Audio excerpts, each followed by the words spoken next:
Hello students, welcome to online classes of Mehta PG college. आज अपन बात कर रहे हैं एमएससी प्रीवियस मैथमेटिक्स की। अपन बात कर रहे हैं एमएससी प्रीवियस मैथमेटिक्स की, जो 2 ईयर प्रोग्रामिंग होता है, मतलब 2 साल का कोर्स है ये। अब अपन बात करते हैं कि एमएससी प्रीवियस मैथमेटिक्स में अपन कौन कौन से पेपर्स पढ़ेंगे और उनका जो मार्क्स डिस्ट्रीब्यूशन है वो किस टाइप से होगा। तो सबसे पहले अपन डिस्कशन कर लेते हैं कि एमएससी प्रीवियस मैथमेटिक्स में टोटल नंबर्स ऑफ पेपर्स कितने चलते हैं हमारे पास में। अच्छा, ईयरली समय बता रहा हूँ मैं, जो भी यहाँ पे बता रहा हूँ वो बता रहा हूँ ईयरली स्कीम के अंदर, यानी एमएससी प्रीवियस पढ़ोगे और एमएससी फाइनल पढ़ोगे। वही अगर डिपार्टमेंट से करते हो मान लो, तो एमएससी प्रीवियस को 2 सेमेस्टर नाम दिया गया है, फर्स्ट सेमेस्टर सेकंड सेमेस्टर, और एमएससी फाइनल को 2 semester, third semester and 4th semester. तो एमएससी प्रीवियस का जो पूरा सिलेबस है वो 2 पार्ट्स में डिवाइड किया गया वैसे सेमेस्टर सिस्टम में, first semester and second semester. ठीक है। सिलेबस से पहले अपन सबसे पहले पेपर्स देखते हैं कि टोटल नंबर्स ऑफ जो पेपर है अपने पास में वो कितने हैं हमारे पास में। टोटल नंबर्स ऑफ जो पेपर्स हमारे पास में वो कितने होते हैं। तो सबसे फर्स्ट पेपर की अपन अगर बात करेंगे तो सबसे फर्स्ट पेपर अपने पास में है वो है एडवांस एब्स्ट्रैक्ट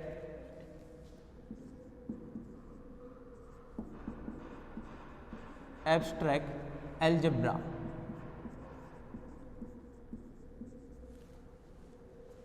पेपर्स नंबर जो सेकंड है अपने पास में, सेकंड नंबर का पेपर वो है रियल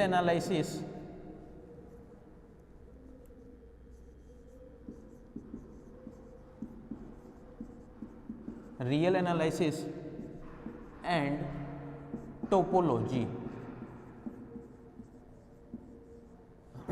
जो पेपर सेकंड अपने पास में वो है real analysis and topology. Paper number जो थर्ड है हमारे पास में है वो है डिफरेंशियल इक्वेशन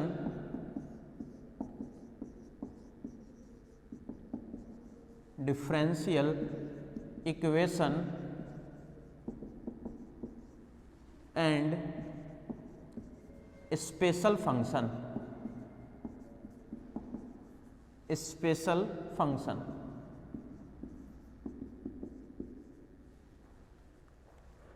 पेपर नंबर जो 4 है हमारे पास में वो है डिफरेंशियल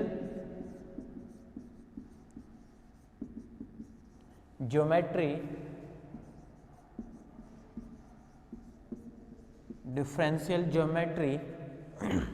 एंड टेंसर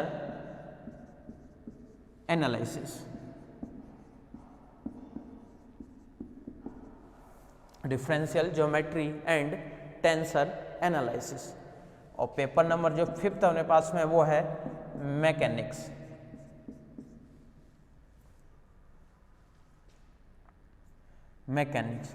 और इसके साथ में क्या है, हाइड्रोडायनामिक्स का पोर्शन और है हमारे पास।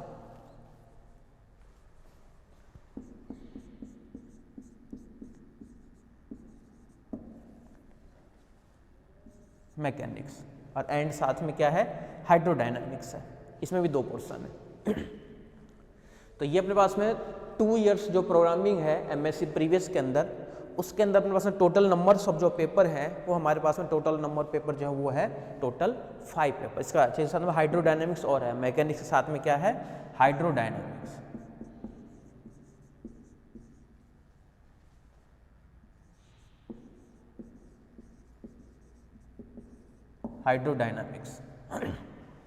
ठीक है।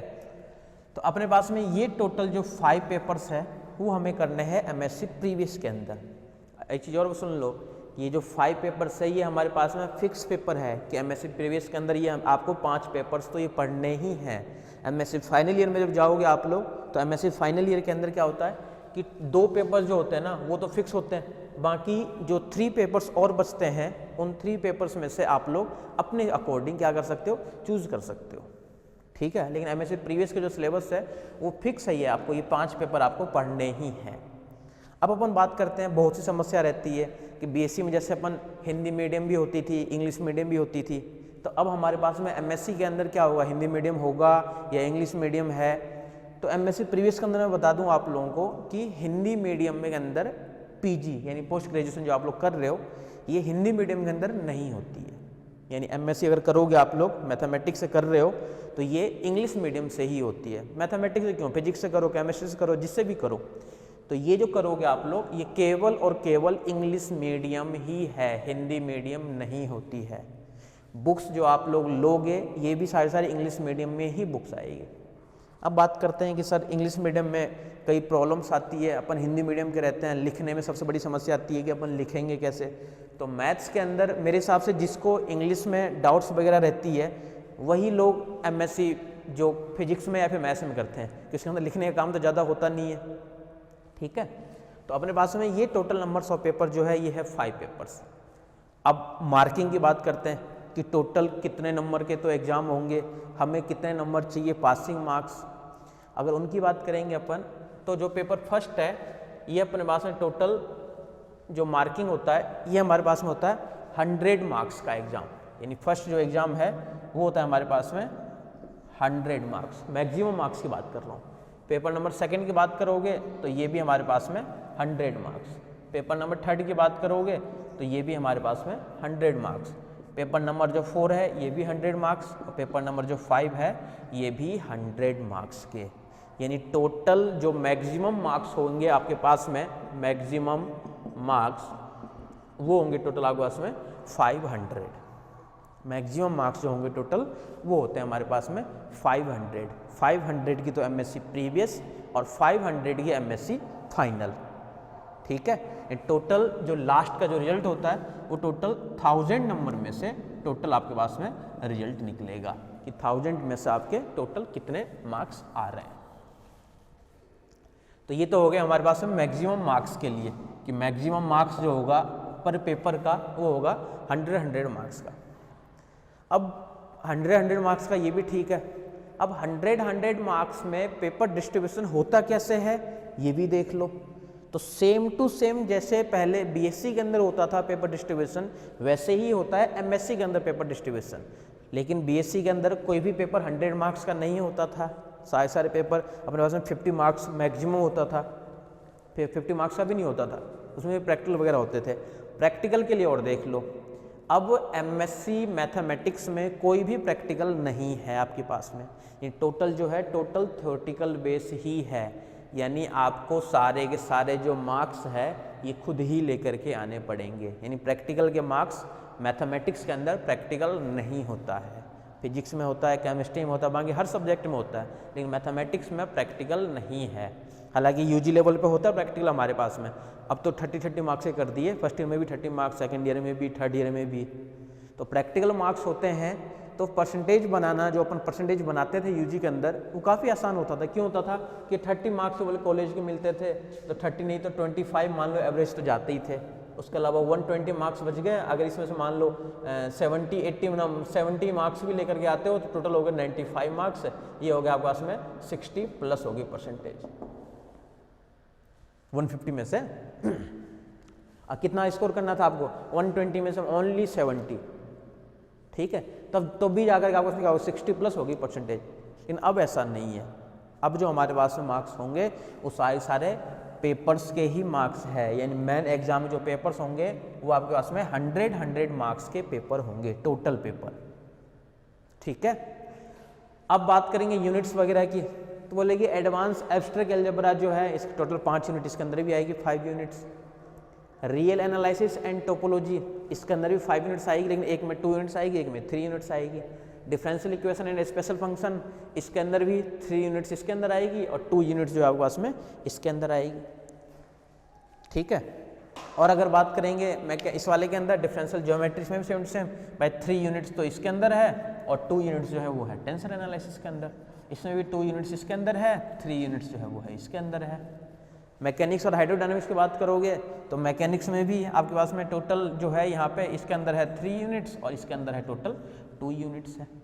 ऐसे भी टोटल 5 यूनिट्स हमारे पास में, इसके अंदर भी 3 यूनिट्स और 2 यूनिट्स का रेशियो रहता है। तो यूनिट्स तो हमारे पास में टोटल यूनिट्स वो तो 5 ही आएगी अभी भी, पहले भी 5 यूनिट्स होती थी, अभी भी 5 यूनिट्स ही आएगी टोटल आपके पास में, लेकिन जो मार्किंग है वो इंक्रीज कर जाएगा, यानी टोटल यूनिट्स जो रहेगी आपके पास में वो रहेगी आपके पास में 5। ठीक है, ईच यूनिट यानी जो अगर बात करोगे 20 मार्क्स, यानी एक यूनिट जब 20 मार्क्स की होगी तभी तो 5 यूनिट्स आपके पास टोटल कितने हो जाएगा, 20 × 5 जाए 100 मार्क्स, तो 100 मार्क्स का पेपर होगा। तो सभी पेपर्स में टोटल यूनिट्स तो 5 ही आएगी, लेकिन जो मार्किंग है वो 20 मार्क्स की रहेगी आपके पास में एक यूनिट। अब बोले कि पहले तो अपने पास में 4 और 4 पहले 8 बीएससी में क्या होता था कि भाई 10 से अपन 8 पे जाते थे, पहले 10 मार्क्स के क्वेश्चन होते थे, फिर बाद में अब लेकिन क्या है कि अब यहाँ पे जो यूनिट्स आएगी तो सेम टू सेम वैसे ये देख लो, हल्का सा पैटर्न बता देता हूँ मैं। जैसे यूनिट फर्स्ट की बात करोगे तो इसके अंदर भी देखो एक क्वेश्चन आएगा फर्स्ट का, जैसे मान लो ए आ गया, फर्स्ट का बी आ गया, फिर चॉइस करके आ गया सेकंड का ए और सेकंड का बी आ गया, तो ये भी हो गया होगा उसमें 10 मार्क्स और ये भी हो गया 10 मार्क्स, यानी टोटल होगा उसमें 10 मार्क्स के क्वेश्चन होते हैं।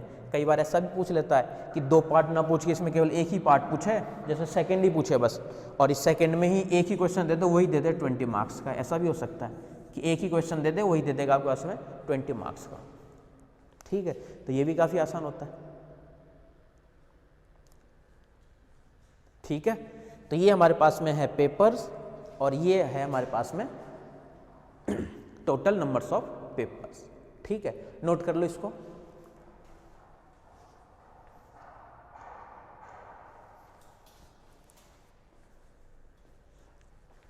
अब अपन बात करते हैं पासिंग मार्क्स की। इसमें भी कई बार, हालांकि पासिंग मार्क्स से मतलब नहीं होना चाहिए आप लोगों को, तो आप लोगों को तो सबको मेहनत करके 100 में से तो आपको तो अच्छे से अच्छे मार्क्स ही लाने, जो परसेंटेज बनाओगे एमएससी के अंदर तो ही आगे जा करके काम में आती है आपके पास में।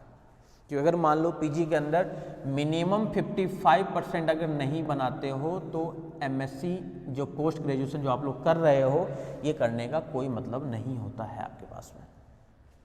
ठीक है, लेकिन फिर भी पासिंग मार्क्स बताना बहुत ज़रूरी होता है, जिससे क्या होता है स्टूडेंट्स को थोड़ी सी हेल्प मिलती है। अच्छा इतने तो पासिंग मार्क्स है, पहले अपन इतना का तो करें फिर आगे बढ़ेंगे अपन।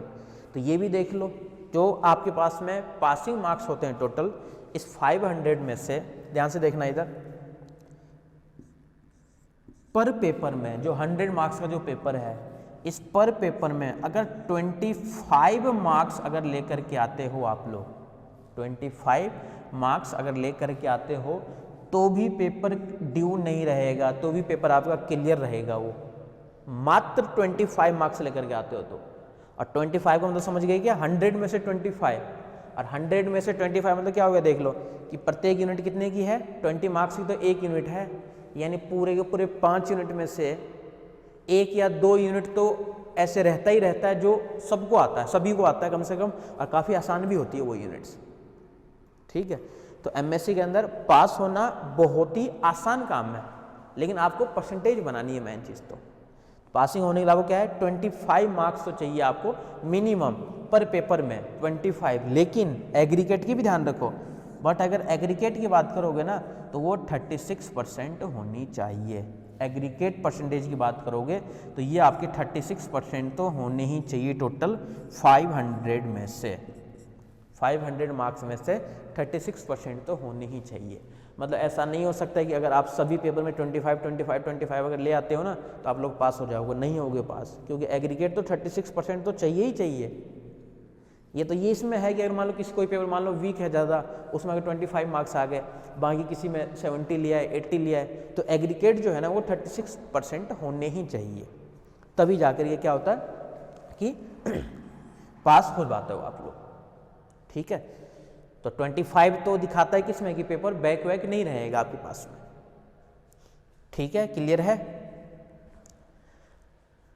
अब आते हैं हम दोबारा पेपर्स पे। इन 5 पेपर्स में जो आप लोग कर रखे हो बीएससी के अंदर, जैसे बीएससी फर्स्ट ईयर की अगर बात करें अपन, तो बीएससी फर्स्ट ईयर के अंदर आप लोग टोटल पेपर्स कितने पढ़ते थे, एक पढ़ते थे डिस्क्रीट मैथमेटिक्स, एक पढ़ते थे कैलकुलस वाला पोर्शन, एक पढ़ते थे इंटीग्रल वाला पोर्शन। एक पेपर थर्ड पढ़ते थे उसके अंदर 2D 3D LPP सारे पोर्शन ही पढ़ते थे। बीएससी फर्स्ट ईयर क्या होता है हमेशा कि जब 12th पास करके अपन आते हैं बीएससी फर्स्ट ईयर के अंदर, तो उसके अंदर पेपर्स का डिस्ट्रीब्यूशन इसी हिसाब से रहता है जो 12th से थोड़ा सा रिलेटेड हो। 12th से थोड़ा सा रिलेटेड क्या होता है, इससे क्या रहता है कि आप लोगों को पकड़ने में आसानी रहती है और ज़्यादा दिक्कत नहीं होती है। ठीक है, फिर वही देखते होंगे बीएससी फर्स्ट ईयर से जैसे सेकेंड ईयर में आते होंगे तो सेकेंड ईयर में आते ही थोड़ा सा पोर्शन जो है जैसे एक रियल एनालिसिस का पार्ट जुड़ जाता है। चलो डिफरेंशियल इक्वेशन आसान पड़ जाता है, पेपर थर्ड जो है NA वाला वो भी चलो आसान पड़ जाता है, लेकिन एक पेपर जो है थोड़ा सा डिफिकल्ट आ जाता है। अब फिर थर्ड ईयर में जाते होंगे तो थर्ड ईयर में आपको ये पता चलता होगा कि अरे अलजेब्रा भी थ्योरेटिकल पोर्शन, कॉम्प्लेक्स भी थ्योरेटिकल पोर्शन और डायनामिक्स स्टेट्स जो भी पोर्शन जोड़ रखा है बोला वो भी थ्योरेटिकल पोर्शन। तो फर्स्ट ईयर से थोड़ा सा लेंथी होता है सेकंड ईयर से थोड़ा सा लेंथी होता है थर्ड ईयर। लेकिन बीएससी के अंदर आप लोग टोटल जो आपके पास में है सभी पेपर्स मैथमेटिक्स की जितनी पेपर्स चलती है वो सभी पेपर्स आप लोग कर रखे हो। पोस्ट ग्रेजुएशन अगर आप लोग कर रहे हो एमएससी मैथ्स के अंदर, स्पेशलाइजेशन कर रहे हो ना आप मैथमेटिक्स के अंदर, तो मैथमेटिक्स के अंदर अब आपको हर चीज़ एडवांस लेवल की आएगी। एडवांस लेवल का मतलब चीज़ें तो वही रहेगी, बस थोड़ा सा एडवांस में आएगा। पेपर फर्स्ट की बात करें अपन एब्स्ट्रैक्ट अलजेब्रा, तो थर्ड ईयर में ही था अपने पास में एब्स्ट्रैक्ट अलजेब्रा, तो थर्ड ईयर में कर ही रखे हो ना एब्स्ट्रैक्ट अलजेब्रा, उसी का नाम कर दिया एडवांस एब्स्ट्रैक्ट अलजेब्रा। बोल क्या फ़र्क पड़ता है, एब्स्ट्रैक्ट अलजेब्रा तो नाम था ही, साथ में एडवांस और जोड़ दिया। एडवांस लेवल क्या आएगी और क्या होगा, है तो वही पोर्शन पूरा वही ना, वही ग्रुप वगैरह वही सब पढ़ोगे इसके अंदर भी, उसका एडवांस लेवल पढ़ोगे। रियल एनालिसिस बोला हाँ सेकेंड ईयर में पढ़ते थे, बोला टोपोलॉजी का नाम नहीं सुने थे, बोले इसके अंदर एडवांस वर्ड नहीं दिया तो इसके अंदर टोपोलॉजी ऐड कर दिया। भाई ये तो पढ़ा हुआ है, टोपोलॉजी वाला पोर्शन जो एडवांस वर्ड नहीं दिया तो बोले रियल एनालिसिस का एडवांस ये होता है टोपोलॉजी, तो बोले ये भी वैसे पढ़ा हुआ है, नाम भी सुना हुआ होगा। पेपर थर्ड जो आओगे differential equation and special function, बोले ये तो ठीक है, इसका नाम तो सुना हुआ है, फर्स्ट ईयर में भी थोड़ा बहुत, सेकेंड ईयर में अपन पोर्शन करते थे, लेकिन बोले सेकेंड ईयर वाला पोर्शन नहीं है, सेकेंड ईयर से अपन अब काफ़ी आगे आ चुके हैं, सेकेंड ईयर से काफ़ी आगे आ चुके हैं। तो आगे आएंगे तो एडवांस लेवल की डिफरेंशियल इक्वेशन, अब ये ध्यान रखना, यानी बीएससी सेकेंड ईयर के अंदर जो पोर्शन करते थे ना अपन, जो भी करते थे उन सबको तो यहाँ पे तो केवल अपन फॉर्मूला की तरह काम में लेंगे, यहाँ पे तो केवल अपन फॉर्मूला की तरह काम में लेंगे, उसका एडवांस लेवल हमारे पास में है। ठीक है, फिर बात करेंगे अपन पेपर नंबर 4 की डिफरेंशियल ज्योमेट्री एंड टेंसर। ये आपके पास में नई चीज़ मिलेगी, बस एक टेंसर एनालिसिस, ये इसके साथ कभी सामना आपके साथ नहीं हुआ है, टेंसर एनालिसिस। ठीक है, तो टेंसर से अगर सामना नहीं हुआ है तो अपन जब बीएससी करते थे तो बीएससी फर्स्ट ईयर के अंदर बात करूं मैं तो डिस्क्रीट के अंदर एक पढ़ते थे आप लोग चैप्टर बूलियन अलजेब्रा का। तो बूलियन अलजेब्रा अपन कौन सा जानते थे उसके अंदर, बूलियन अलजेब्रा में तो ये तो था कितने सारे नियम हुआ करते थे, अवशोषण नियम, एब्जॉर्प्शन लॉ जिसको अपन नाम बोलते थे, उसमें 1+a को भी जो है 1 कर देता था, याद है ना, a.1 करते थे तो a कर देता था, 1+1 को भी ऐड करते थे अपन तो 1 ही करता था, 2 नहीं करता था, तो ये भी तो मेरे पास नहीं पढ़ा हुआ था। उसी टाइप से है ये टेंसर एनालिसिस, इसके खुद के जो हैं कुछ नियम हैं, उस नियम को अपन करेंगे और फिर बाद में आपको पता चलेगा कि अच्छा मतलब इसके मैथमेटिक्स से कोई लेना देना नहीं है, इसको टेंसर एनालिसिस को इसके खुद के फॉर्मूले देगा ये और उसी फॉर्मूले को अपन काम में लेंगे, पहले कुछ बताएगा, कुछ फॉर्मूले वगैरह कुछ बताएगा और उसी फॉर्मूले को अपन आगे जा करके काम में लेंगे। तो काफ़ी आसान पड़ता है टेंसर एनालिसिस। ठीक है, मैकेनिक्स इससे सामना हो ही रखा है बीएससी थर्ड ईयर के अंदर, तो सामना तो आपके पास में सभी से हो रखा है पांचों पेपर्स में, लेकिन अब उन सभी का अपन क्या करेंगे एडवांस रूप में लेकर के चलेंगे, अब सभी को लेकर चलेंगे अपन एडवांस रूप में। ठीक है, तो ये कुछ चीज़ें थी जो मैं बता दिया आज ही, टोटल पेपर कितने होते हैं, टोटल मार्किंग क्या है, यूनिट्स कितने मार्क्स की होती है, ये सब बता दिया मैंने, कितने पासिंग मार्क्स चाहिए, टोटल एग्रीगेट कितनी परसेंटेज चाहिए, इनमें से पेपर किस पेपर में क्या क्या आएगा ये भी बता दिया कि हर पेपर जो है आप लोग रिलेटेड कर सकते हो बीएससी के अंदर। ठीक है, चलें आगे। तो इन पांचों पेपर्स में से 5 के जो 5 पेपर आपके पास में है, इन पांचों पेपर्स में से लिख लो, एक बार पहले लिख लो, आराम से लिख लो, कोई जल्दबाजी नहीं है। पेपर्स जो बुक्स जो लेकर के आओगे वो टोटल जेपीएच की बुक ही आएगी, जेपीएच की बुक ही आएगी। अभी भी जेपीएच से क्या होता है कि क्वेश्चन वगैरह ज़्यादा मिल जाते हैं, और बुक्स वगैरह मैं तो बोलता हूँ बुक्स वगैरह आपको जैसे differential equation and special function हो गया, जैसे इसकी बुक्स की ज़रूरत पड़ेगी, differential geometry and tension analysis की बुक की जरूरत पड़ेगी आपको, ठीक है। मैकेनिक्स, हाइड्रोडायनामिक्स ले आओ, इसकी भी जरूरत पड़ेगी मान लो।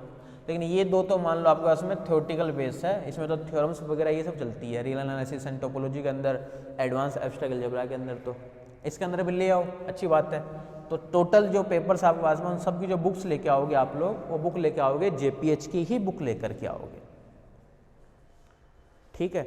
बुक टोटल देगा कितनी, तो फर्स्ट वाले पेपर के अंदर तो एक ही देगा अलजेब्रा की बुक, इसमें एक बुक इसमें देगा, रियल एनालिसिस टोपोलॉजी 2 बुक इसमें देगा, डिफरेंशियल इक्वेशन 2 इसमें देगा, और 2 ही देगा आपके पास में इसके अंदर, और 2 ही इसके अंदर। टोटल 9 बुक मिलेगी आपको, ठीक है। वो तो जाओगे शॉप पे तो अपने आप ही दे देंगे आपको, MSc प्रीवियस मैथमेटिक्स का कोर्स निकाल के दो, पूरा सिलेबस अपने आप ही दे देंगे आप लोगों को, ठीक है। तो इसमें कन्फ्यूजन मत होना कि कौन सी बुक हम लेकर के आएँ और कौन सी बुक लेकर के आ रहे हैं, कौन से राइटर की लेके आए हैं, हमें कुछ नहीं पता चल रहा है। वो बुक आपको दे रहा है कुछ और, आपको नाम ही नहीं पता है, तो उनके लिए है सारी चीज़ें कि नाम आपको पता है, आप लोग चेक भी कर सकते हो जब लेने जाओगे कि हाँ मिला लोगे कि हाँ फर्स्ट पेपर यही तो है, सेकंड पेपर यही है, थर्ड पेपर यही है, फोर्थ पेपर यही है, फिफ्थ पेपर हमारे पास में यही है, ठीक है। अब अपन स्टार्ट करते हैं पेपर।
पहले जो अपने स्टार्ट कर रहे हैं वो कर रहे हैं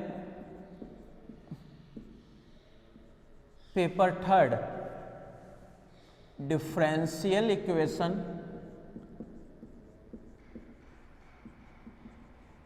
डिफरेंशियल इक्वेशन,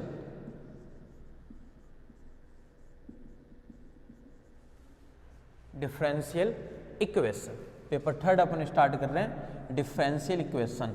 इसके अंदर टोटल नंबर्स ऑफ जो यूनिट्स है वो है टोटल 3 यूनिट्स, और जो 2 यूनिट्स है वो है स्पेशल फंक्शन के अंदर, यानी दूसरी बुक के अंदर, ठीक है। तो इसके अंदर जो है टोटल कितने मार्क्स के ये पेपर है, ये 60 मार्क्स का है आपके पास में। ये पेपर नंबर जो थर्ड है, पेपर नंबर थर्ड के अंदर केवल एक पोर्शन की अपन बात कर रहे हैं डिफरेंशियल इक्वेशन की। उसके अंदर टोटल जो यूनिट्स है वो है 3 यूनिट्स, और वो जो मार्क्स है वो है आपके पास में 60 मार्क्स, ठीक है। तो सिलेबस स्टार्ट करने से पहले मैं आपको थोड़ा सा BSc सेकेंड ईयर के अंदर ले जाता हूँ। डीप में ज़्यादा नहीं बताऊंगा, क्योंकि उन चीज़ों को अपन क्या करेंगे यहाँ के अंदर, नाम एडवांस आपको पता है। जब MSc के अंदर मैथमेटिक्स के अंदर आप लोग क्या कर रहे हो, PG कर रहे हो, पोस्ट ग्रेजुएशन कर रहे हो। पोस्ट ग्रेजुएशन का मतलब क्या होता है कि आप लोग मैथमेटिक्स जैसे ही पोस्ट ग्रेजुएशन कर लोगे आप लोग, तो मैथमेटिक्स की जितनी भी बुक है वो सारी बुक आपने पढ़ चुकी है। फिर उसके बाद जब हम PhD करते हैं तो PhD का मतलब होता है कि आप रिसर्च करोगे। PhD का मतलब क्या होता है, फिर आप लोग रिसर्च कर रहे हो, ठीक है। तो पोस्ट ग्रेजुएशन में तो अपन जाते हैं, तो BSc के अंदर सेकेंड ईयर के अंदर जो अपने पास में डिफरेंशियल इक्वेशन की जो बुक चलती थी, उस बुक के अंदर कुछ चैप्टर के जो फॉर्मूले थे हमारे पास में, उनको अपन क्या करेंगे, जब स्टार्ट करेंगे सिलेबस अभी, तो उसके अंदर फॉर्मूले की तरह काम मिलेंगे। और फॉर्मूले की तरह काम मिलेंगे तो फिर BSc का पूरा बताने लगूंगा नहीं कि फिर बोलूँगा कि BSc के अंदर देख लो अपन वैसा करते थे, ये करते थे। उससे ज़्यादा अच्छा क्या है, पहले ही थोड़ा सा BSc का रिवाइज करा दूँ। जो चैप्टर अपने पास में काम आएंगे, 1-2 चैप्टर ही काम में आएंगे, उनको अपन फॉर्मूले की तरह काम मिलेंगे इसके अंदर, तो उनको हल्का सा मैं रिवाइज करा दूँ, ठीक है।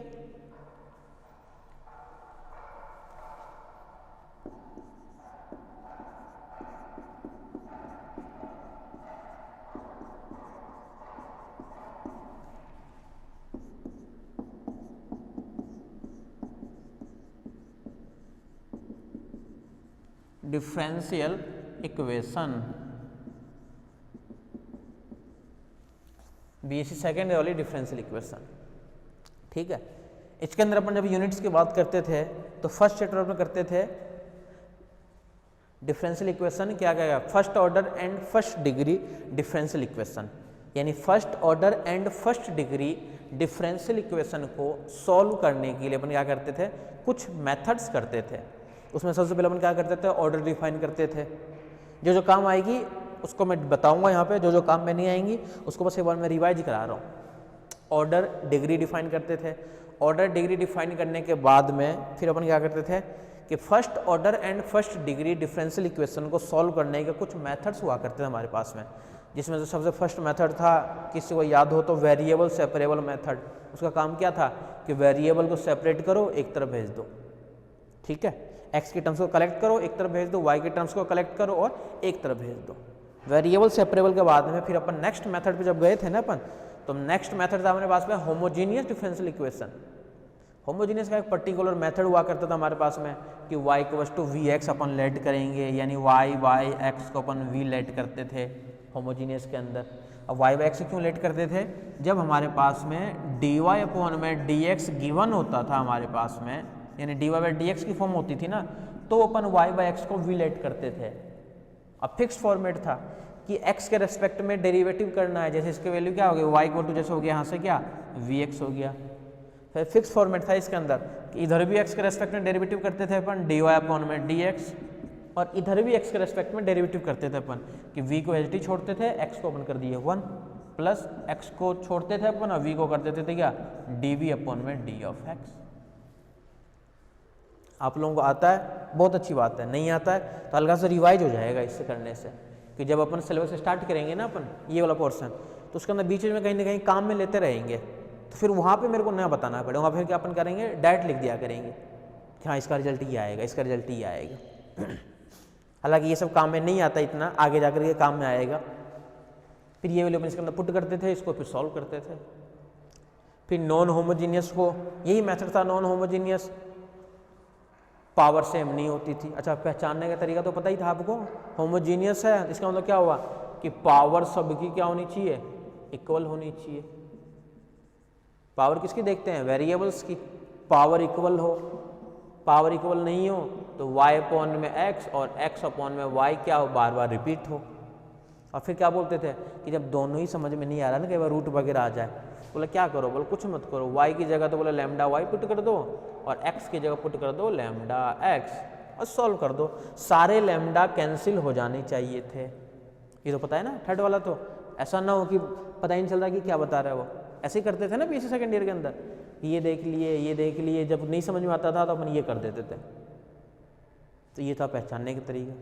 नॉन होमोजीनियस, पावर सेम नहीं, साथ में कुछ ना कुछ कांस्टेंट, उसकी भी दो फॉर्मेट हुआ करती थी, D Y by D X बराबर X plus B Y plus C, नीचे भी।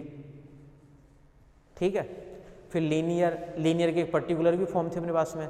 फिर लीनियर के बाद फिर अपन गए थे नॉन लीनियर पे, तो नॉन लीनियर की भी एक पर्टिकुलर फॉर्म थी अपने पास में। लीनियर, नॉन लीनियर, उसके बाद फिर अपन गए थे एग्जैक्ट वाले पे, उसकी भी एक पर्टिकुलर फॉर्म हुआ करती थी हमारे पास में।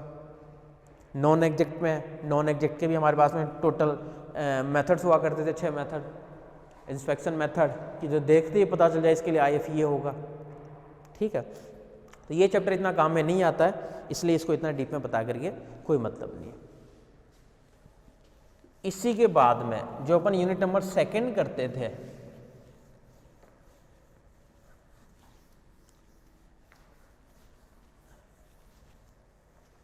जो अपन करते थे कांस्टेंट कोएफिशिएंट के साथ में, ठीक है, उसको काम में ले सकते हैं, यानी CF और PI with constant coefficient, linear differential equation with constant coefficient. उसके अंदर अपन CF निकालते थे कॉम्प्लीमेंट्री फंक्शन और PI निकालते थे पर्टिकुलर इंटीग्रेशन। ठीक है, तो उसको मैं हल्का सा बता देता हूँ जो आपके रिवाइज हो जाएगा कि उसको अपन काम में लेंगे। और कैसे, मान लो कि इस चैप्टर को CF और PI वाले को तो ऐसे मान लो मैक्सिमम क्वेश्चन में काम में लेना है। मैक्सिमम क्या, मैं तो बोलता हूँ 90% क्वेश्चन जो अपन सॉल्व करेंगे ना, उसमें CF और PI वाले को ही काम में लेंगे। 90% क्वेश्चन में कहीं पे जाकर के CF और PI बनेगा, और CF PI बनेगा तो CF PI का फॉर्मूला आपको पूरा पहले पता होनी चाहिए।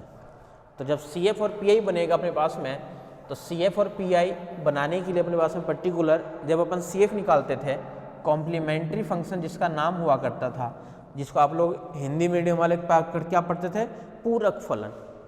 नाम तो वही है ना, पूरक फलन। एक है complementary function, PI particular integration, विशिष्ट समाकलन, ठीक है। तो चीज़ें वही है सारी सारी। जब CF निकालते थे तो CF निकालने के बाद में आपके पास आपको याद हो तो D अपॉन में D ऑफ x को कैपिटल D पुट करते थे, D2 अपॉन में dx स्क्वायर को कैपिटल D स्क्वायर पुट करते थे। ये सब बेस है यहाँ से। अगर ये सब सारी चीज़ें क्लियर है ना, अगर इसमें अभी अगर मान लो आप लोग 20-25 मिनट आधा घंटा अगर इसके अंदर खराब करोगे ना इन चीज़ों को, मैं तो बोलता हूँ कि इसके साथ साथ में आप लोगों से BSc सेकेंड ईयर की बुक भी पढ़ी होगी, सेकेंड ईयर की बुक को और पढ़ लो एक बार। मैं बता दूंगा अभी कौन कौन से चैप्टर, उनको एक बार और रिवाइज कर लो। इनमें अगर 1-2 दिन टाइम देते हो ना रिवाइज करने के लिए, तो पेपर में कुछ भी नहीं लगेगा, सारा का सारा पोर्शन आसान लगेगा। और अभी लगेगा कि अरे ये तो आता है, वो आने वाली जो चीज़ है ना आता है, और फिर जब क्वेश्चन आता है फिर पता चलता है अरे ये क्या आ गया। तो वो दोनों चीज़ों में बहुत ज़्यादा डिफरेंस है, ठीक है। सबके लिए नहीं कह रहा हूँ मैं, किसी को नहीं आता होगा, आता है, बहुत अच्छी बात है, आता है। मैं तो बोलता हूँ फिर भी एक बार रिवाइज कर लेना, बहुत अच्छा रहेगा आप लोगों के लिए, ठीक है। तो CF इसको पुट करते थे, और आपको और तो आइडिया लग ही गया होगा, जब 3 तो यहाँ पे 3, यहाँ पे 4 तो यहाँ पे 4, यहाँ पे 5 तो यहाँ पे 5, आगे क्या है उसी को तो बस चेंज करना है। तुम अगर 2 दोगे तो हम भी 2 बनेंगे, अगर तुम 3 दोगे तो हम भी 3 बनेंगे, अब बोले n देंगे तो क्या बनोगे, बोले हम भी n बन जाएंगे। ये तो था इसका रूल, अगर तुम n बनोगे तो हम भी n बन जाएंगे, और n-1 बनोगे तो हम भी n-1 ही बनेंगे। ये प्रॉपर्टी थी इसके लिए, यानी dn अपॉन में dxn की बात करोगे तो ये बन जाएगा dn, n टाइम डेरिवेटिव। ये n से कंफ्यूज मत होना कि n क्या लिख दिया, n का मतलब होता है कि n टाइम्स अपन क्या कर रहे हैं, उसको डेरिवेटिव कर रहे हैं, किसके रेस्पेक्ट में, x के रेस्पेक्ट में, x के रेस्पेक्ट में n टाइम अपन डेरिवेटिव कर रहे हैं, ठीक है। डायरेक्ट फॉर्मूले पे आ जाऊँ, क्वेश्चन वगैरह नहीं कराऊंगा, फॉर्मूला वगैरह हल्का सा बस रिवाइज करा देता हूँ जो अपन काम में लेंगे। फॉर्मूले वगैरह अपन बात करते हैं कि फॉर्मूले वगैरह अपन क्या क्या लेते थे काम में। बोला अपने पास में इक्वेशन बनती थी, डी के बाद में आपको याद हो तो अपन एक ऑक्सिलरी इक्वेशन बनाते थे, सहायक समीकरण। ऑक्सिलरी इक्वेशन का काम क्या होता था कि डी वाले को चेंज करना है एम के अंदर, डी वाले को चेंज करना है एम के अंदर, और एम के अंदर जैसे चेंज करते थे अपन तो सीधी सी बात है एम के अंदर इक्वेशन बनेगी। अब इक्वेशन बनेगी वो क्वाड्रेटिक इक्वेशन भी हो सकती है, क्यूबिक इक्वेशन भी हो सकती है, यानी द्विघात भी हो सकता है, त्रिघात भी हो सकता है, चतुर्थघात भी हो सकता है, कुछ भी हो सकता था, ठीक है। अगर अपन बीच कर लें, अगर 3 घात की बात करें अगर अपन कि क्यूबिक इक्वेशन बन गई तो अपने पास में क्या वैल्यू आएगी, m की वैल्यूज आएगी। सॉल्व करके m के ही तो मान आते थे, उस m की वैल्यू अगर 3 घात की इक्वेशन है तो उसकी वैल्यू क्या क्या हो सकती है, बोले या तो तीनों के तीनों क्या हो सकता है, डिफरेंट हो सकता है, तीनों डिफरेंट हो सकता है। अगर डिफरेंट हो सकता है तो बोलो उसके लिए पूरक फलन की फॉर्मूला क्या था अपने पास में, बोलो कुछ नहीं था, 3 कांस्टेंट ले लो, यानी c1 e की power m1x plus c2 e की पावर m2x, c3 e की पावर m3x। लेकिन अब इसके अंदर क्या होगा पता है आपको, dy अपॉन में dx नहीं दिखेगा, u1 दिखेगा आपको, u वाले फॉर्मेट में u1, तो u1 का मतलब ये होगा du by dx, u2 d2u by dx2। ये सब तो पता है ना, ये सब तो सही सलामत है ना कि y1 का मतलब क्या होता था, dy अपॉन में dx। लेकिन अब ये प्रॉपर चलेगा u1 u2 इसके अंदर चलेगा, नाम भी तो एडवांस है, इसको इसमें चेंज करेगा और क्या करेगा भाई, फॉर्मूला तो चेंज कर नहीं सकता, वेरिएबल्स को इधर उधर कर देगा, यही करेगा और क्या। तो ये था 3 के लिए।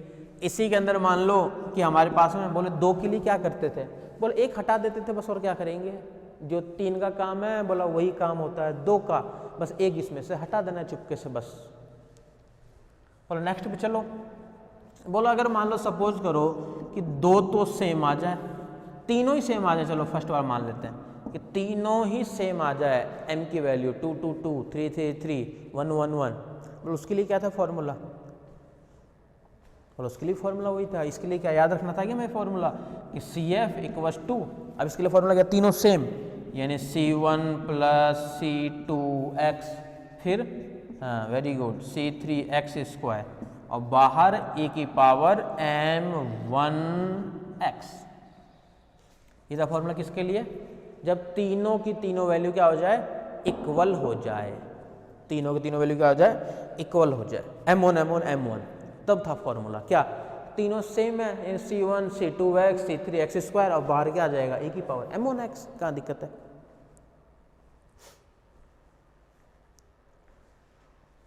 ठीक है, बाहर आ जाएगा e की पावर m1x। अब बोले कि इसी के अंदर अगर दो सेम होता तो, बोले अब क्या सोचना है हमें, दो सेम होगा तो बोले एक को हटा देंगे।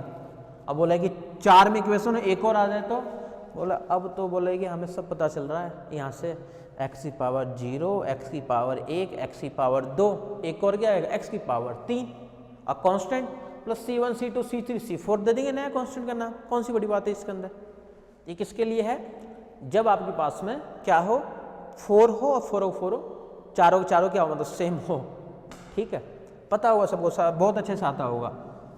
थर्ड पोर्शन क्या था हमारे पास में, वही अगर दो तो आ जाए सेम, m1 m1, दो तो आ जाए सेम और एक आ जाए डिफरेंट। अब बोले कि दो तो सेम कर रहे हो और एक डिफरेंट कर रहे हो, अब इसके लिए बोले फॉर्मूला बनाओ, क्या बनेगा, बोले इसके लिए बना देंगे, कौन सी बड़ी बात है, इन दोनों को मिलाना ही तो है, इन दोनों फॉर्मूले को। बोला दो सेम, बोले या तो पहले इसके लिए लिख लो या पहले इसके लिए लिख लो। बोला किसके लिए लिखना चाहते हो, बोला सेम के लिए लिख लें क्या, बोले नहीं इसके लिए लिखो पहले। बोला किसी के लिए भी लिख लो ना, क्या फ़र्क पड़ेगा इसके अंदर, इसके लिए लिखोगे तो भी कोई दिक्कत नहीं है, इसके लिए लिखोगे तो भी कोई दिक्कत नहीं है। बोला अगर इसके लिए लिखते हो, मान लो सपोज करो, तो क्या मिलेगा, C1 प्लस C2x, और बाहर रहेगा e की पावर m1x। बोला ये तो ठीक है, और डिफरेंट के लिए बोले एक नया कांस्टेंट ले लो C3 और e की पावर यहाँ से m2x। बोले हम पहले ये लिखना चाह रहे थे, बोले लिख दो इसको, C3 की जगह C1 कर दो, ये क्या बन जाएगा C2 C3, एक एक आगे खिसक जाएगा, ऑटोमेटिक है ये तो, ठीक है। इन्हीं में तीनों सेम कर दे, दो सेम कर दे, एक सेम एक अलग कर दे। अब इनके अलावा एक फॉर्मूला सबसे मेन हुआ करता था हमारे पास में, कि मान लो कोई क्यूबिक इक्वेशन, अच्छा क्यूबिक तो जब आया, अच्छा ये तो पता है ना सबको, क्यूबिक इक्वेशन की जब बात करोगे ना तो उसका एक रूट तो रियल आता ही आता है, क्यूबिक इक्वेशन का तो ये तो पता है ना, क्यूबिक इक्वेशन का एक रूट तो रियल होता ही होता है। बोले कि क्यूबिक इक्वेशन की अपन बात नहीं कर रहे हैं, केवल अपन बात कर रहे हैं क्वाड्रेटिक इक्वेशन की। अब क्वाड्रेटिक इक्वेशन मान लो सॉल्व नहीं हो पा रहा है, क्वाड्रेटिक इक्वेशन सॉल्व नहीं हो पा रहा है, तो जब सॉल्व नहीं होता फिर अपन क्या करते थे, धराचारी के पास जाते थे कि तुम दे दो यार सॉल्यूशन इसका। वैसे सॉल्यूशन तो आ नहीं रहा है, न इसका फैक्टर हो रहा है, कुछ फैक्टर नहीं हो रहा है, तो अपन जाते थे धराचारी के पास में कि तुम दे दो सॉल्यूशन। धराचारी सॉल्यूशन तो दे देता था, लेकिन एक आयोटा और डिफाइन करता था साथ में, ये सम्मिश्र के अंदर ले जाता था, ये कॉम्प्लेक्स के अंदर, ठीक है, आयोटा ले जाता था। यानी सपोज करो कि जिसको अपन सॉल्व कर रहे हैं, सॉल्व करके मान लो आ गया a plus minus iota b, ये आ गया मान लो कहीं पे m की वैल्यू, कहीं पे वैल्यू हमारे पास क्या आ गई, m equals to a plus minus iota. अच्छा आयोटा की डिटेल में नहीं बताऊंगा, आयोटा की डिटेल आपको पता है, 12th क्लास में पढ़ते आ रहे हो। आयोटा की पावर 4 करोगे तो वैल्यू हम 1 बनेंगे, आयोटा की वैल्यू बोले हम रूट के अंदर -1 बनेंगे, आयोटा स्क्वायर बोले हम -1 बनेंगे, आयोटा क्यूब बोले हम माइनस आयोटा बनेंगे, ये सबको पता होगा अच्छे से। बोले जब इस टाइप का सॉल्यूशन आ जाए तब CF का फॉर्मूला क्या होता, और ये 3 तो याद भी होता था हमें, इसी में थोड़ी सी दिक्कत हुआ करती थी। तो इसके लिए दिक्कत क्या थी कि CF का जब फॉर्मूला अपन लिखते थे तो बाहर तो लिख देते थे e की पावर ax, और बोलो फिर ब्रैकेट के अंदर क्या आता था, C1 cos bx प्लस यहाँ से C2 sin bx। बोले यहाँ पे a और b क्या डिफाइन कर दिए, बोले a और b यहाँ पे दिख रहा है ना, a का मतलब है रियल पार्ट और b का मतलब है इमेजिनरी पार्ट का कोफिशिएंट। यानी मान लो कहीं पास 3 प्लस माइनस आयोटा 4, तो कौन सी बड़ी बात है, 3 तो काम करेगा a का और b का काम करेगा 4, आराम से यहाँ पे अपन वैल्यू रख सकते हैं। बोलो अगर ऐसा हो जाए तो कि m की क्यूबिक इक्वेशन है, इसमें आ जाए 2 तो, और एक आ जाए अलग आ जाए, क्या हो गया? तो इसमें एक अपन एक और ऐड कर देंगे, C2 तक ले रखे हैं, C3 की पावर जो डिफरेंट है उसका मतलब 4 की क्वेश्चन है, 2 तो ये आ जाए और 2 बाकी सेम आ जाए, 2 2 3 3 4 4, उसमें भी कौन सी बड़ी बात है। सेम के लिए बोले इसमें से और कुछ ऐड कर देंगे अपन, इसको अपन फॉर्मूला की तरह काम में लेंगे, ध्यान रखना। और फिर वहाँ पे डिटेल में नहीं बताएंगे, जैसे मतलब कहीं पर आ गया अपने पास में कि इसका CF निकालना है या फिर PI निकालना है, तब हम पूरे वर्किंग रूल से नहीं निकालेंगे, डायरेक्ट शॉर्टकट निकालेंगे। डायरेक्ट अपन DV में चेंज नहीं करेंगे, अपन BSc में क्या करते थे, पहले अपन D में चेंज करते थे, D को फिर M में चेंज करते थे, फिर वहाँ से फैक्टर करते थे, फिर वहाँ से वैल्यू निकालते थे। अब ये सब कुछ नहीं करेंगे, ये फैक्टर भी अपन माइंड में करेंगे, D में भी माइंड में चेक करेंगे, और उसका तो बस सॉल्यूशन लिखेंगे डायरेक्ट कि हाँ ये रिजल्ट है इसका। रिजल्ट क्यों लिखना पड़ेगा डायरेक्ट? केवल आगे तो प्रोसेस तो कुछ और कहना चाह रहे, तो बीच में कहीं पे आ गया, बीच में कहीं पे ये आ गया। ये था हमारे पास में CF के लिए का, ठीक है। अब PI के लिए और देख लो,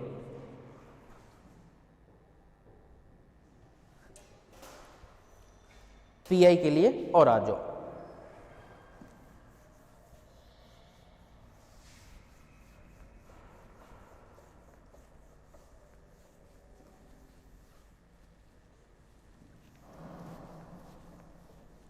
PI का तो बहुत ज़्यादा काम में लेना है, PI वाले फॉर्मेट को तो काम में बहुत लेना है।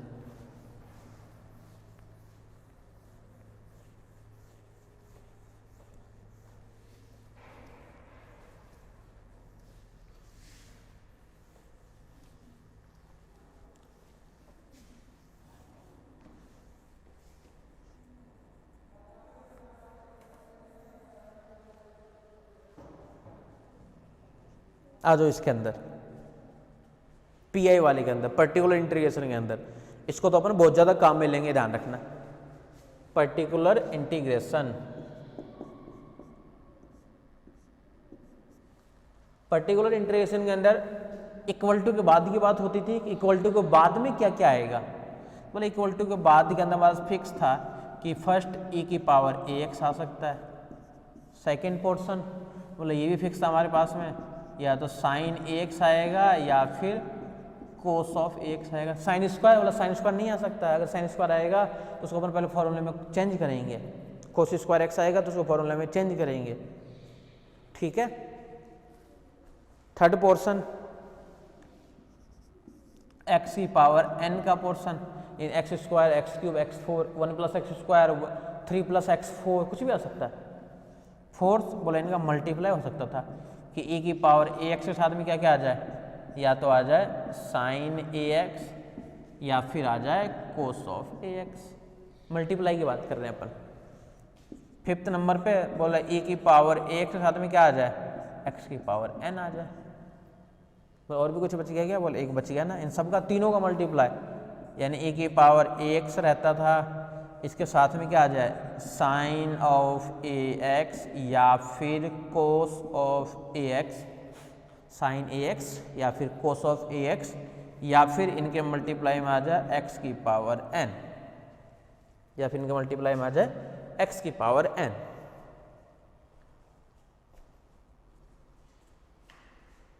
ठीक है, तो इसके लिए अपन क्या निकालेंगे, कैसे करेंगे अपन? यही तो थे हमारे पास में प्रॉपर्टी, तो वही हमारे पास में कि इन सभी में से एक एक पर्टिकुलर सब का एक छोटा छोटा एक मेथड हुआ करता था कि पहले के लिए क्या करेंगे, दूसरे के लिए क्या करेंगे, तीसरे के लिए क्या करेंगे। तो सबसे पहले अपन बात कर रहे हैं फर्स्ट वाले की कि e की पावर ax का क्या काम है, e की पावर ax का क्या काम है हमारे पास में। ठीक है, तो e की पावर ax की अगर बात करोगे तो e की पावर ax में देखो हमें क्या क्या करना है, e की पावर ax क्या करते थे अपन, 1 में fd, ये तो करते थे ना, शॉर्टकट कर रहा हूँ डायरेक्ट ही, 1 में fd और e की पावर ax। और फिर अपन पुट करते थे, क्या पुट करते थे कि d की जगह पुट करते थे अपन a, जो उसका कोफिशिएंट होता था।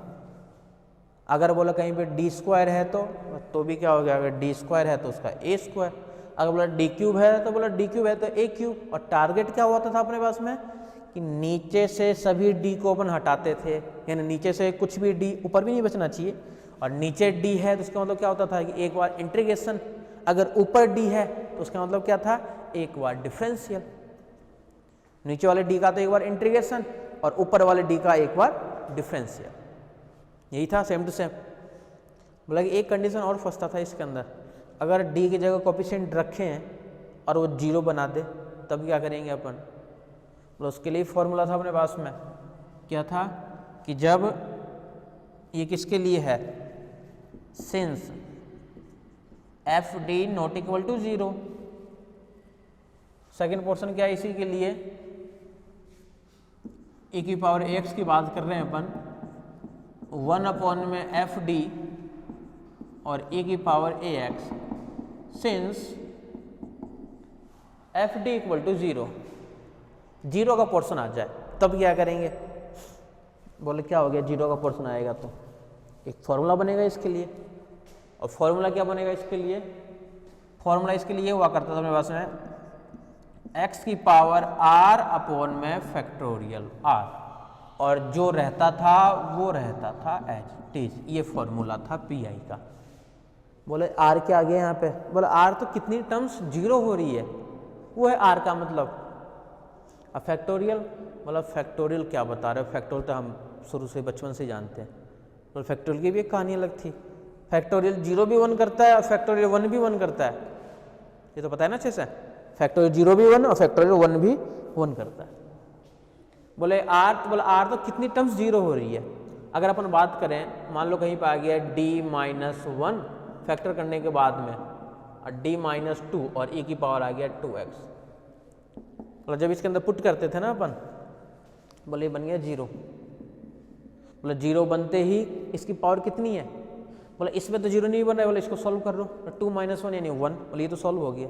इस कारण 0 बन रहा है तो इसके लिए फॉर्मूला क्या बन जाता था, x r कितनी टर्म्स है, बोले एक ही टर्म्स है r 1 का फैक्टोरियल, और जो दिया हुआ है यानी e की पावर 2x, बोले ये जो रहेगा।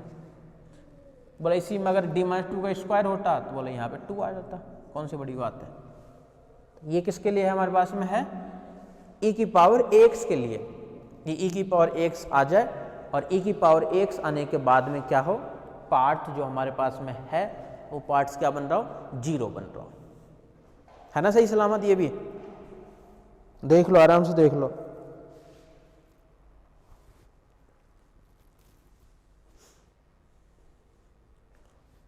ये था हमारे पास में फर्स्ट वाले के लिए कि e की पावर x के लिए दोनों कंडीशन सॉल्व हो रहा है तब तो सॉल्व करते थे अपन, सॉल्व नहीं हो रहा है तो अपन उसको क्या करते थे, इस वाले फॉर्मेट से सॉल्व करते थे। ठीक है, सेकेंड वाले पे आ जाओ। सेकेंड वाला क्या है, बोला साइन ax और कोस x के बारे में भी बता दो थोड़ा सा। बोला इसके लिए फॉर्मेट अलग था, किसके लिए, साइन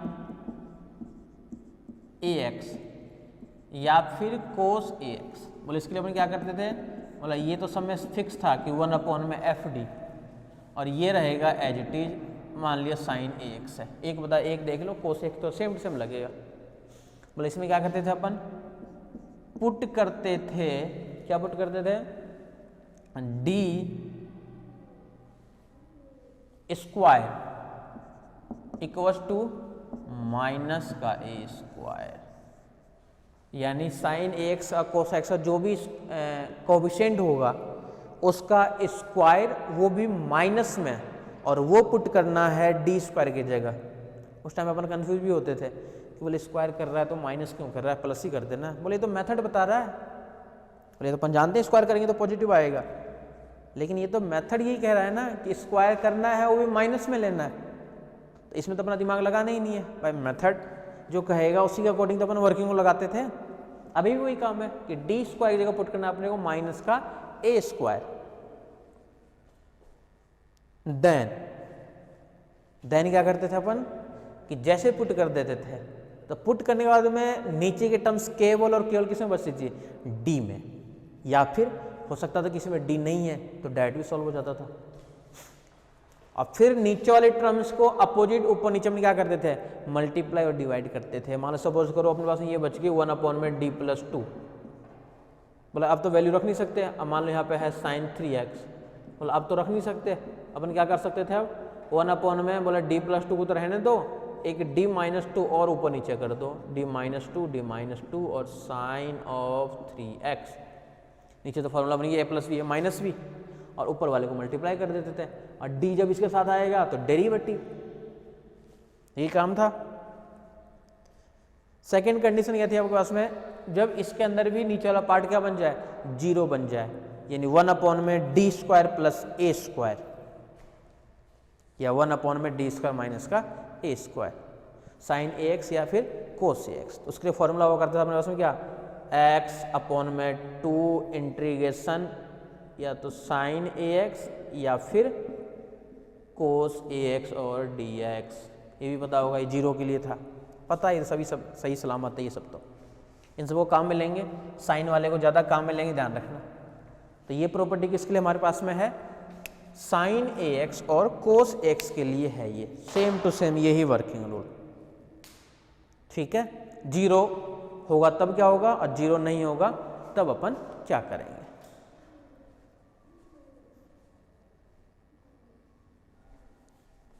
चले आगे,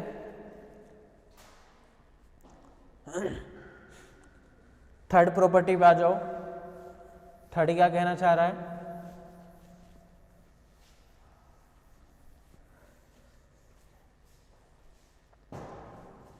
x की पावर n, तो x की पावर n के लिए अपन फॉर्मूला क्या करते थे कि बोलो सबसे पहले फॉर्मूला याद होनी चाहिए 2, कि 1 + x का इनवर्स का फॉर्मूला क्या होगा, और 1 - x का इनवर्स का फॉर्मूला क्या होगा। इसका फॉर्मूले का काम क्या था, दोनों माइनस पॉजिटिव, यानी 1 + x + x² + x³ and so on. किसके लिए, जब दोनों माइनस हो। अब बोला एक प्लस एक माइनस हो तो बोले एक प्लस माइनस, यानी 1 - x + x² - x³ and so on, ठीक है। ये फॉर्मूला होगा हमारे पास, दो फॉर्मूले, 1 + x का इनवर्स और 1 - x का इनवर्स। नीचे फैक्टोरियल वगैरह कुछ नहीं आता, ध्यान रखना, कई बार कन्फ्यूज अपन यही हो जाते हैं कि नीचे फैक्टोरियल भी आता होगा, 1 मतलब 1 2 3 4, मतलब स्क्वायर है तो नीचे भी 2 आ जाए 3 आ जाए, नहीं, साइन कोस का इन सब का तो ये सब तो याद होगा ना अच्छे से, उनको भी काम में ले लेंगे कभी कभी बीच में टेलर सीरीज एक्सपेंशन के अंदर। चलो तो देख लेंगे जब आएगा, जब बात की बात है। तो इन दोनों फॉर्मूले अपन क्या करते थे, बस फॉर्मूले से ही अपन क्वेश्चन को सॉल्व करते थे। आपको याद हो तो फॉर्मूला जिसको याद है उसको ये क्वेश्चन करने में कोई दिक्कत नहीं है। फॉर्मूला याद है तो क्वेश्चन में कोई दिक्कत नहीं थी हमारे पास में, बस वो फॉर्मूला बेस अपन वैल्यू को रखते थे। फॉर एग्जाम्पल अपन बात करें, अगर मान लो एक देख ही लेते हैं छोटा सा, मान लिया कोई क्वेश्चन आपके पास में है 1 में d² 2d + 3 और साथ में आ जाए x³। ये पी आई निकालना था इसके लिए। बोला x की पावर n का मेथड क्या था कि नीचे हमें इस फॉर्मेट में चेंज करना है। बोला या तो ये बनाओ या फिर ये बनाओ, दोनों में से एक बनाओ, और एक बनाने के बाद में ऊपर इनवर्स भेज करके ऑटोमेटिक कर दो इनको। इनवर्स बनाने के बाद में ऑटोमेटिक भेज दो इसको, कहाँ दिक्कत आ रही है, ठीक है।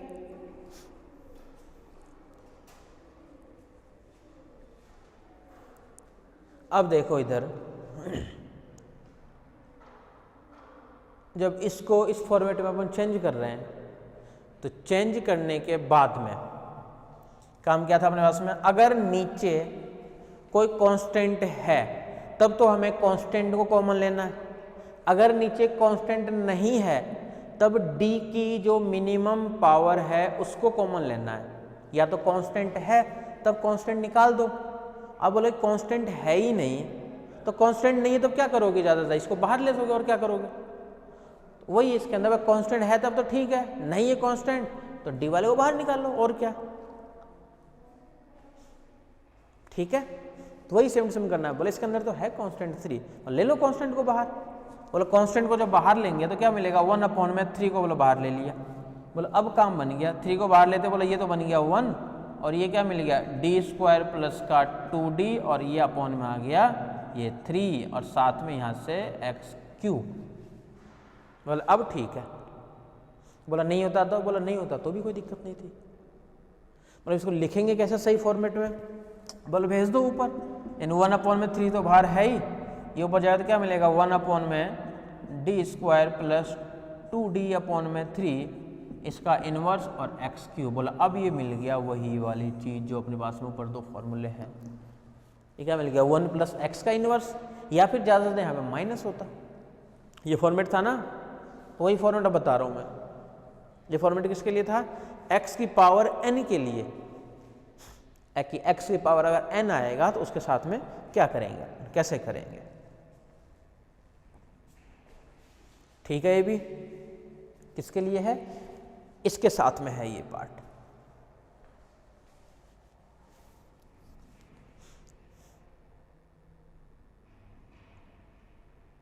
तो 1/3 पूरा का पूरा पोर्शन अपने पास में है इसके लिए, ठीक है। आगे तो अच्छा ये भी पता होगा ना फॉर्मूले को कहाँ तक ओपन करते थे, अगर d बाहर नहीं है तब तो केवल 3 टाइम्स यानी क्यूब तक, अगर d बाहर है तब एक टाइम एक्स्ट्रा। क्यों एक्स्ट्रा, तो जब d अंदर जाएगा ना तो एक एक कैंसिल भी तो करेगा ऊपर से, तो एक टर्म्स एक्स्ट्रा, ठीक है। तो ये कहानी किसके लिए है, x की पावर n की कहानी है ये, कि x की पावर n के साथ हमें यही करना है, x की पावर n के साथ में हमें यही करना है सभी क्वेश्चनों में।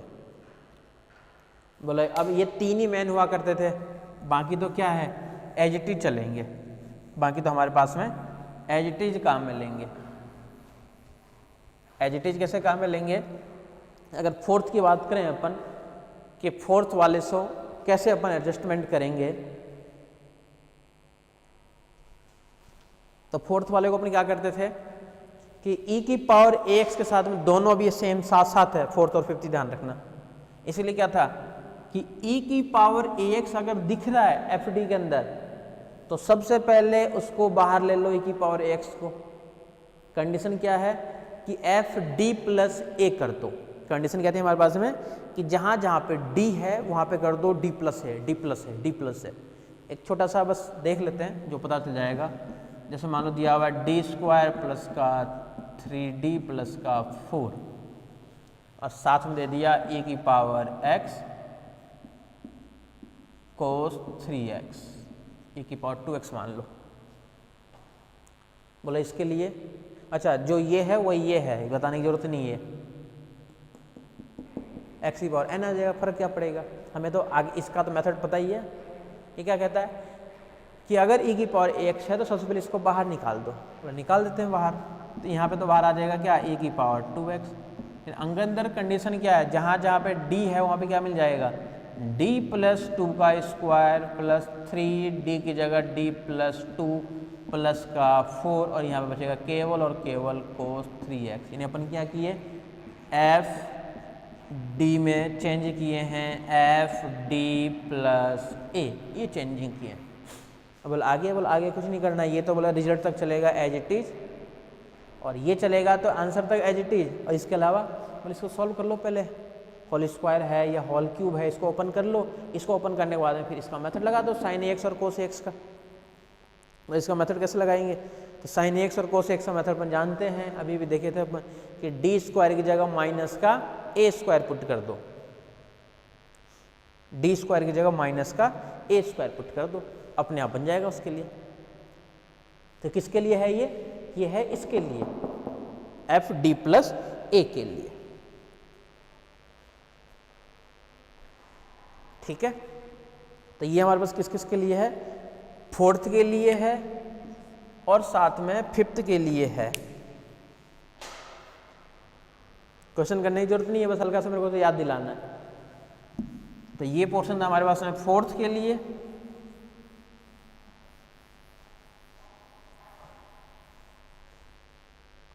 और यही सेम टू सेम हमारे पास में एक और क्या है, किसके लिए है, 6 के लिए। बोलो 6 में भी वही कहानी है। बोले इसके लिए लेकिन 2 फॉर्मूले भी हुआ करते थे, या तो फॉर्मूला लगा दो, फॉर्मूला लगाना जानते हो तब तो फॉर्मूला लगा दो, फॉर्मूला निकालना नहीं जानते हो तो फॉर्मूला मत लगाओ। 2 ही कहानी थी ना, फॉर्मूला जानते हो फॉर्मूला लगा दो, फॉर्मूला नहीं जानते हो तो और अच्छी बात है। क्या बोले, सबसे पहले तो e की पावर इधर से देख लेना इसको। तो सबसे पहले e की पावर x को बाहर लेंगे, इसके लिए कंडीशन वही d प्लस है। बोला अब इसमें, बोले इसको भी अपन चेंज करेंगे। एक e की पावर आयोटा एक्स भी अपन जानते थे, cos x plus iota sine x. तो e की पावर आयोटा एक्स में लिखेंगे, एक में लिखेंगे रियल पार्ट और एक में लिखेंगे इमेजिनरी पार्ट, और उसको भी ले लेंगे अपन बाहर।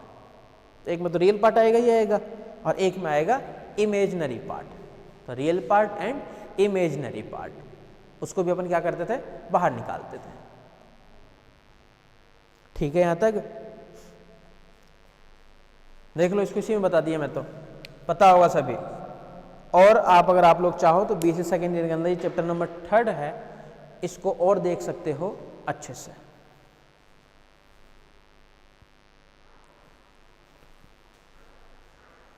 ठीक है, कोई दिक्कत नहीं है।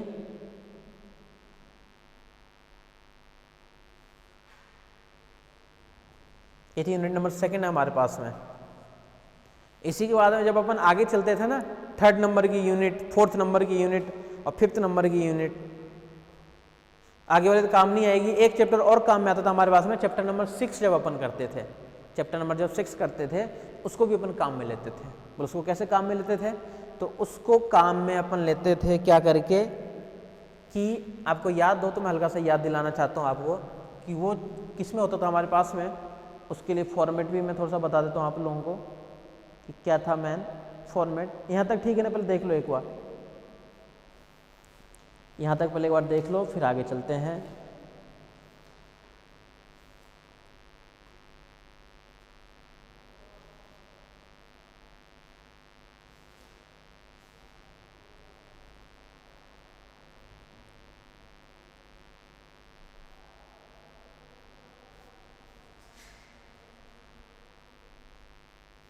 ठीक है, फिर अपन एक सॉल्यूशन निकालना जानते थे, और वो सॉल्यूशन कैसे निकालते थे, चैप्टर नंबर 6 के अंदर अपन डालते थे। जब आगे अपन चलते थे बहुत आगे, उसके अंदर क्या करते थे अपन, पता है आपको, कि कैसे भी करके एक हल निकालते थे चैप्टर नंबर 6 के अंदर। तो 6.1 का क्या मेथड था कि जब सेकेंड रोड में आता था वो, अपन कैसे भी करके 3-4 कंडीशन थी कि 1 + q + ये 0 हो जाए। ये देखते रहना ये साथ में, इसको एक बार रफली बता देता हूँ, फिर अपन स्टार्ट करेंगे अपना सिलेबस। 1 + p + q 0 हो जाए, तो इसके लिए एक सॉल्यूशन क्या हुआ करता था, y = e की पावर x। अब y = e की पावर x नहीं, साथ में अपन क्या लिखते थे, y = v e की पावर x। एक 20 और मल्टीप्लाई करते थे, याद हो तो किसी को। एक हल निकालने के लिए, एक हल निकालने के लिए इक्वेशन के फॉर्म तो पता ही होगा, d2y/dx², n में लेके चलोगे, फिर dy/dx, तो n(n-1) ऐसे चलता रहेगा, लास्ट में कहाँ तक आएगा, y तक आएगा। वो सब लिखने की जरूरत है नहीं है, वो सब तो अच्छे से पता होगा। या फिर ये फॉर्मेट नहीं लगता था तो अपन लगाते थे क्या, 1 - p + q = 0। तो इसके लिए अपन लिखते थे y = e की पावर -x। तो सेम ही तो था दोनों, क्या डिफरेंस है दोनों में, कोई डिफरेंस नहीं है। तो इसके लिए क्या था, y = e की पावर -x। बोले अपन 3rd पे जाते थे जब, और 3rd पे भी यही काम था अपने पास में। 3rd का काम क्या था कि p + qx निकालते थे अपन, कि p + qx अगर 0 बन जाए ना, तो y = x, इसका एक सॉल्यूशन मिल जाता था अपने पास में। और भी हुआ करते थे अपन, लेकिन मेनली इन 3 से हो जाता था अपने पास में। एक हल निकालो, तीनों को अपन काम में ले लेते थे। ठीक है, फिर अपन जाते थे नेक्स्ट के अंदर, फिर अपन जाते थे नेक्स्ट वाले के अंदर। नेक्स्ट वाले का काम क्या था, 6.2 की बात कर रहा हूँ मैं। I निकालते थे, R निकालते थे, S निकालते थे। ठीक है, और I की वैल्यू अगर आपको याद हो तो I की जो वैल्यू आती थी, या तो कांस्टेंट या फिर कांस्टेंट अपॉन में एक्स, एक्स स्क्वायर, इस टाइप की फॉर्मेट। एक्स भी था, एक्स भी आ सकता था। ठीक है, इसको भी जब काम में लेंगे, जब ले लेंगे अपन उस टाइम में देख लेंगे। और एक थर्ड को अपन और काम में लेते थे, एक थर्ड को अपन और काम में लेते थे, जिसके अंदर इंडिपेंडेंट वेरिएबल को अपन चेंज करते थे।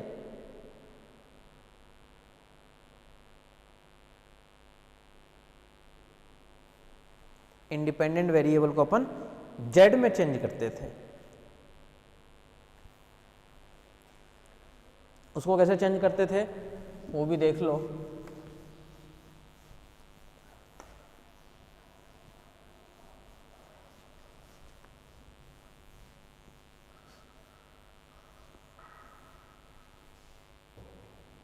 एक्स वाले को चेंज करते थे अपन जेड के अंदर, ठीक है। और कैसे चेंज करते थे अपन, वो फॉर्मेट ये थी हमारे पास में, d2y अपॉन में डी जेड स्क्वायर, फिर अपने पास में होता था p1 dy अपॉन में D of z plus q1 y equal to r1। Change करने के बाद में फिर p1 का अपन फॉर्मूला होगा, इसको तो बहुत काम में लेना, ध्यान रखना। फिर अपन p1 का फॉर्मूला ड्राइव क्या करते थे कि p1 का फॉर्मूला क्या बनेगा हमारे पास में, p1 का फॉर्मूला ड्राइव करते थे, फिर q1 पे जाते थे, फिर अपन r1 पे भी जानते थे। तो जब p1 वाले अपन जानते थे तो p1 का फॉर्मूला क्या हुआ करता था हमारे पास में, d2zy dx स्क्वायर, ये था ना अपने पास में p1 की वैल्यू d2zy dx स्क्वायर। फिर क्या था अपने पास में, फिर p1 dz अपॉन में dx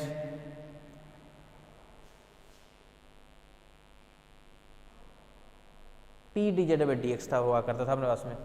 p1 का निकालते थे तब p में था अपने पास में।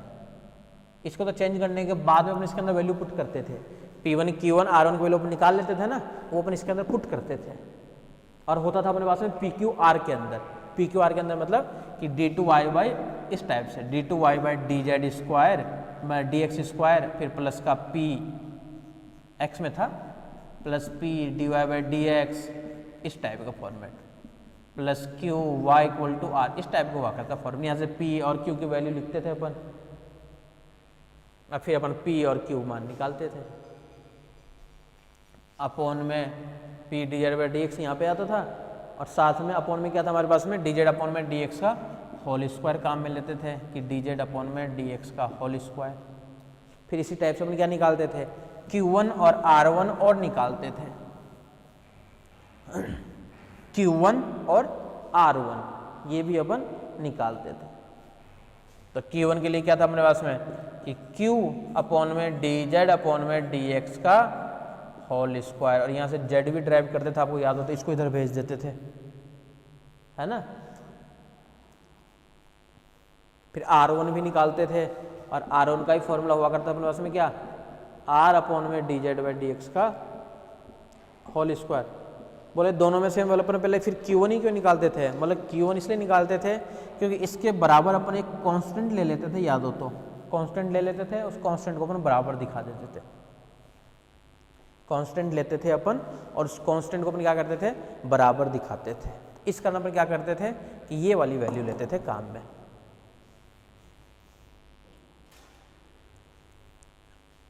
ठीक है, तो ये था हमारे पास में r1 के लिए वैल्यू, कि r1 के लिए क्या काम आएगा, तो ये वाली वैल्यू हमारे पास में काम में आएगी r1 के लिए।